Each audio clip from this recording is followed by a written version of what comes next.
अस्सलाम वालेकुम, welcome to my channel. कैसे हैं आप सब? शंग्रीला स्कर्दू में 5 दिन गुजारने के बाद अब हम लोग हुंजा की तरफ चलने लगे हैं। अगर आप मेरे चैनल पे पहली दफ़ा आए हैं तो मैं रेकमेंड करूँगी कि जो इससे पहले के ट्रैवल व्लॉग हैं वो भी देख लें, तो आपको समझ आ सकेगी कि एक सिलसिला कहाँ से शुरू हुआ था। उन सारे व्लॉग्स का मैं लिंक नीचे डिस्क्रिप्शन बॉक्स में भी डाल दूँगी और ऊपर ये जहाँ आई लिखा होता है उसमें भी उसका लिंक डाल दूँगी। चलें जी, शुरू करते हैं सफ़र। स्कर्दू से हुंजा का रास्ता है 176 माइल्स, जो कि रफली यहाँ हम कहीं जाते हैं तो तकरीबन 3 घंटे में वो हो जाता है। इसको जब गूगल में चेक किया तो आई थिंक शायद 4 घंटे लिखा हुआ था, लेकिन हमारे ड्राइवर ने हमें बता दिया था कि रास्ता इससे कहीं ज़्यादा लंबा है, बहुत टाइम लगता है, लेकिन हमें यकीन नहीं आ रहा था। लेकिन वो अपनी जगह पे बिल्कुल सही था। अच्छा, जो गाड़ी हमारे पास स्कर्दू में थी और ड्राइवर उसी को हम अपने साथ ही ले गए थे, हमें बंदा पसंद आ गया था क्योंकि वो काफ़ी फेमिलियर था वो सारी चीज़ों के साथ और बहुत ही एक्सपर्ट था। खैर वो बेचारा बहुत कहता रहा, हमें हुआ कि नहीं इतना तो नहीं लगेगा। एनीवे, तो लॉन्ग स्टोरी शॉर्ट, हमें लगे थे 12 घंटे से कुछ ऊपर टाइम, 12-13 घंटे लगे थे, नो एग्जैजुरेशन। वो रास्ता जो हम सोच रहे थे कि 3 से 4 घंटे का होगा, और हमें फिर भी इतना ज़्यादा नहीं लगा। हमें काफ़ी सारे लोग मिले जिनको यही रास्ता 24 घंटों से भी ज़्यादा लगा। वजह उसकी ये है कि एक तो रोड की कंडीशन ही ऐसी है कि अक्सर रोड जो है वो या तो कच्ची सड़क है या टूट फूट चुकी है और बहुत ही ख़तरनाक रास्ता है। अक्सर जगहों पे रास्ता इतना तंग होता था और इतना डेंजरस एंड मोड़ होते थे कि आपको अपनी गाड़ी को बिल्कुल पहाड़ के साथ लगाना पड़ता था, रुक जाते थे, दूसरी गाड़ी गुजरती थी और फिर आप चल पड़ते थे। एक वक्त में अक्सर जगह आती हैं कि एक वक्त में एक ही गाड़ी गुजर सकती है एंड थ्रू आउट वो जिग जैग बार बार जो है ब्लाइंड स्पॉट किस्म के आते हैं कि आपको नज़र भी नहीं आता कि सामने से क्या आने वाला है। बार बार क्या, आई थिंक हर 1 मिनट के बाद इस तरह से हो रहा था। मैं रिकमेंड करूंगी कि अगर आप लोगों ने ये सफ़र करना हो तो एज सून एज पॉसिबल सुबह सुबह निकलें ताकि दिन की रोशनी में पहुंचे। दिन की रोशनी में तो खैर आप नहीं पहुंच सकते, बहुत मुश्किल है क्योंकि इतना लंबा रास्ता हो जाता है।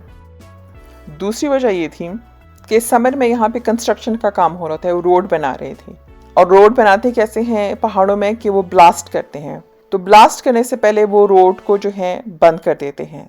जाहिर बात है, ब्लास्ट करते हैं, ऊपर से पत्थर गिरते हैं, नीचे गाड़ियाँ जा रही होंगी, तो वो तो बहुत ही ख़तरनाक है, ऐसे तो नहीं कर सकते। तो ब्लास्ट शुरू करने से कुछ देर पहले वो गाड़ियों को रोकना शुरू कर देते हैं। फिर वो सारा इलाका जब सिक्योर कर लेते हैं कि कोई नहीं है वहाँ पे, सब सेफ है, सब तैयारी हो गई है, फिर वो ब्लास्ट करते थे। और जब ब्लास्ट हो जाता था तो उसके बाद फिर वो नीचे जो पहाड़ को तोड़ा है और पत्थर गिरे हैं उसको ऊपर सारा साफ करते थे और रोड को क्लियर करते थे, क्योंकि सारी बातें ऊपर से लुढ़क के आए हैं तो रास्ता तो आपका बंद हो गया है। और इस सारे प्रोसेस में कुछ घंटे निकल जाते थे, कभी 1-2 घंटे, कभी ज़्यादा भी लगे। हमारा फिर भी कम था। जब हम स्कर्दू में थे तभी हमने लोगों से सुना था, तब मुझे लग रहा था पता नहीं क्या कह रहे हैं, और हुंजा में भी कि हमें तो 24 घंटे लगे। हम सारी रात वहाँ बैठे रहे क्योंकि फिर अंधेरा भी था और लोग बच्चों के साथ भी थे। सो बी प्रिपेयर फॉर दिस। तो अपने साथ खाने पीने की चीज़ें रखें क्योंकि जाहिर बात है इस तरह की जगहों पे जगह जगह आपको कोई रेस्टोरेंट नहीं मिलने लगे। कंफर्टेबल कपड़ों में रहें, दिल ना तंग करे, आपकी तरह बहुत होते हैं। जाहिर बात है जब वो गाड़ियों को इतने घंटों तक रोक के रखते हैं तो जितनी दूर तक नज़र जाती है आपको पीछे गाड़ियाँ रुकी हुई नज़र आती हैं। अच्छा, मैं ज़िंदगी में कभी भी नॉन स्टॉप इतना लंबा रोड ट्रिप नहीं किया था, इट वॉज टू मच। तो अगर आपको लगता है कि आपके लिए नहीं हो सकेगा, जो हमें रास्ते में फिर एहसास हुआ, गूगल ने जो हमें मिसगाइडेड किया था, वो ये कि आप ये भी कर सकते हैं कि आप स्कर्दू से वापस बाय एयर इस्लामाबाद चले जाएं। So this was about 1.5 year ago। Hopefully अभी तक शायद रोड की कंस्ट्रक्शन ख़त्म हो चुकी भी हो।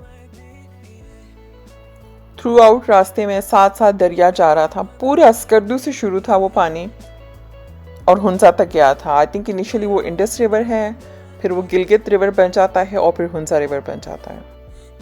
अच्छा, पहाड़ और पानी के अलावा जो चीज़ हमें रास्ते में नज़र आई वो ये हमने देखा कि पहाड़ों के बीच में ना सुराख हुए हुए थे और पहाड़ थे भी बिल्कुल जैसे जैसे कि straight.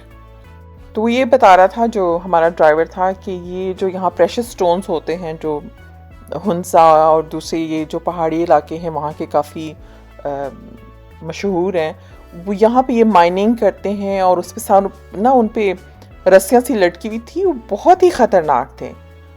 But that's how they earn their money, like that's their bread and butter.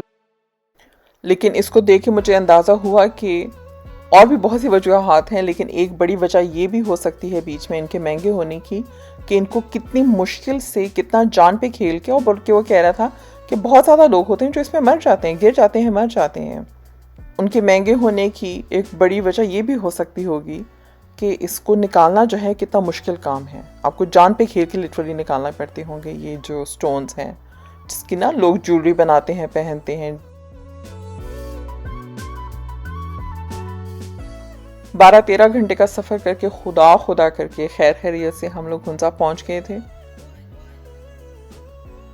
अच्छा, शंग्रीला की तो हमने बुकिंग कर ली थी, आई थिंक अमेरिका से कर ली थी जाने से पहले, लेकिन चूंकि समर था तो हुंजा में जो हम करना चाह रहे थे वहाँ के सरेना में अवेलेबल नहीं थे रूम।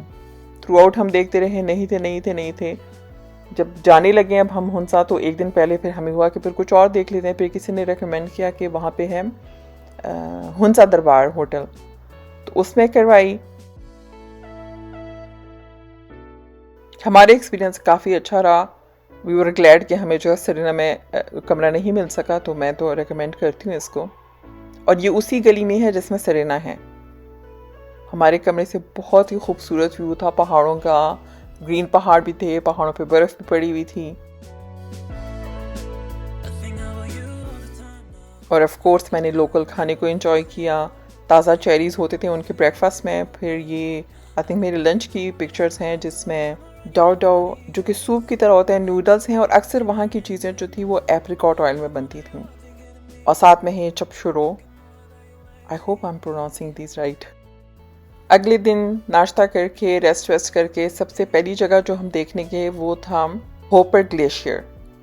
ये ग्लेशियर है जो कि ज़ाहिर बात है वक्त के साथ साथ उसका कलर सफ़ेद से होते होते काला हो चुका है। और आप ये देखें कि काफ़ी स्ट्रेंज सा लग रहा था कि ग्लेशियर जो है वो नीचे है और जो दाएं बाएं गांव थे वो उससे ऊपर थे।